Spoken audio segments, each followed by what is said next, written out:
มื้อนี้สะน้อยได้การผักบงมาเนาะเฮาสิเอามาปลูกไว้ในหิมหนองน้อยเฮาให้เพิ่นแตกอันหากออกมาน้ำตานี่เนาะผักบง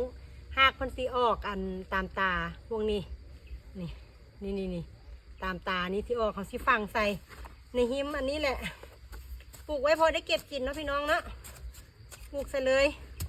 นี่จ้ะสะน้อยเคยเอาเม็ดมาใส่แล้วเม็ดผักบงอันนี้นะมันบ่ออกแล้วจะมันไปทางใดเมื่อสะน้อยก็สิเอาการนี่แหละจ้ะเวลาที่ว่าเราซื้อผักบงมากินเนาะเขาก็โตแก่ๆมันเขาก็สิเอามาฝังไว้แบบนี้แหละจ้ะนี่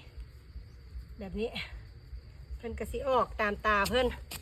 อันนี้เป็นอันที่เราเอามาปลูกไว้ก่อนหน้านี้เนาะจ้ะนี่เห็นปะเพิ่นก็สิออกยอดตามตาเพิ่นออกมาแบบนี้เลยจ้ะนั่นพวกนี้แม่นมดจ้ะที่เราเอามาปลูกไว้เพิ่นก็สิแตกยอดเรือไปแบบนี้แหละเนาะทางนี้ก็แม่นคือกันจ้ะมีห้อยเซอรี่จับอยู่แม่นมดและยอดผักบงที่ว่าเราเอามาปักไว้เนาะการผักบงจ้ะที่เรากินเรือเพิ่นก็สิเอามาปักไว้เพิ่นก็สิแตกยอดออกแบบนี้ละจ้าพอได้เก็บกินเด้อปลูกไว้บ่เสียหายจ้าพืชผักสวนครัวปลอดสารพิษเด้อ